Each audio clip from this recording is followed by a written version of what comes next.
As you know, Brandy, I never feel like I can live up to your introduction. So, I don't know if you've had this thought, Brandy. I feel like there's like so many like really talented comedians in the area and beyond the area. But I'm constantly thinking of things that I think are really funny, but I never hear comedians do jokes about them. And it seems like missed opportunities to me. For example, have you ever noticed that you never hear comedians do jokes about the death penalty? Missed opportunity, right? I am not going to miss that opportunity tonight. Because it just so happens that I am fascinated by the rituals associated with the death penalty in this country. Two of them in particular. The last meal and the last words. You get to eat your last meal, you get to say your last words. It's awesome. You just don't want to do it at the same time. What are your last words? Hey, don't talk with your mouth full. That's rude. I'm glad we're executing you. But actually, if you think about it, I actually think these rituals are very profound because not only are you about to take this guy's life away from him, but depending on how long it took his appeals to run out, he's been confined in this little cell waiting for you to take his life away from him for potentially decades, right? But then suddenly at the end, the emphasis is on freedom.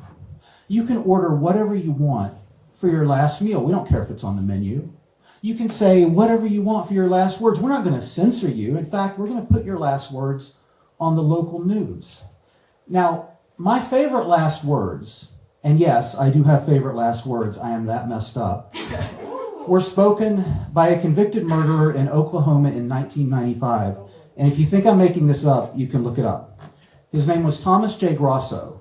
And actually, his last words were spoken in reference to his last meal request. I'm going to give you his last words right now. It was 3 sentences. I didn't get my SpaghettiOs. I got spaghetti. I want the press to know this. Apparently, Thomas J. Grosso thought it was a big deal that he didn't get his SpaghettiOs. Now, do I think it was a big deal? I wouldn't go that far. But on the other hand, I mean, come on. Give the guy his SpaghettiOs. I mean, it's like the state of Oklahoma has this program in place, and I'm sure the only restriction is you can't order something really extravagant, right? Are SpaghettiOs expensive? Hard to find? I don't think so. So give the guy his SpaghettiOs. You may be thinking, well, how did that even happen? Why didn't he get his SpaghettiOs? I think there was a worker in the prison cafeteria who got the request and said to himself, I ain't driving to the store. I went to the store yesterday. Besides, I make really good spaghetti. In fact, after this guy has some of my spaghetti, I bet he'll never ask for SpaghettiOs again for the rest of his life. That's prison cafeteria worker humor. But come on, you gotta drive to the store. I don't care if you have to drive across town. Do whatever you have to do, but give the guy his SpaghettiOs. And, you know, just to be clear, it's not like I'm making some sort of a rational argument here. I'm not trying to convince you that Thomas J. Grosso deserved SpaghettiOs, because, let's face it, we are way past that point in America. If I try to make an argument about this, at least one of you is going to say, well, did he give his victims any SpaghettiOs?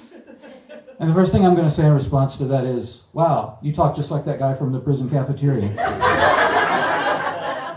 I can't do voices.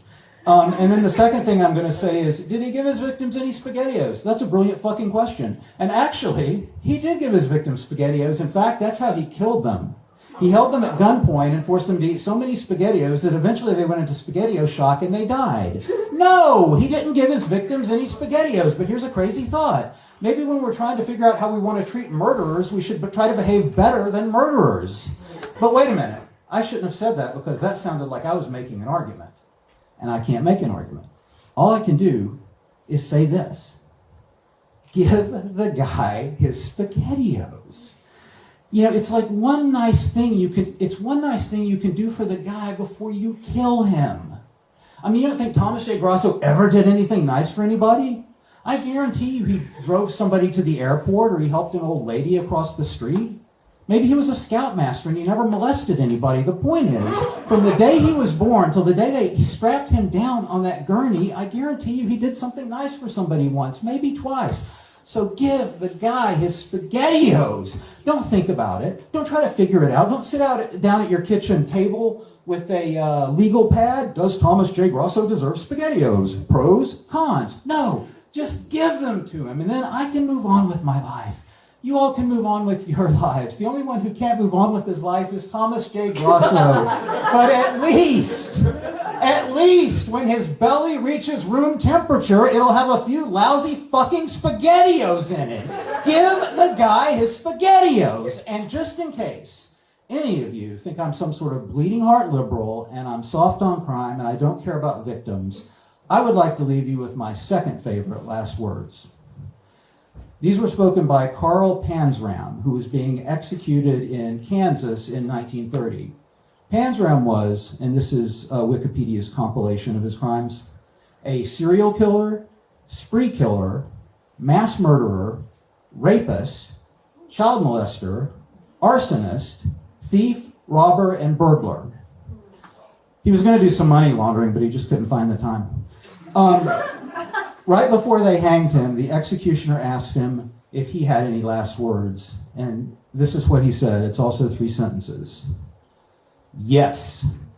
Hurry it up, you Hoosier bastard. I could kill 12 men while you're screwing around over there.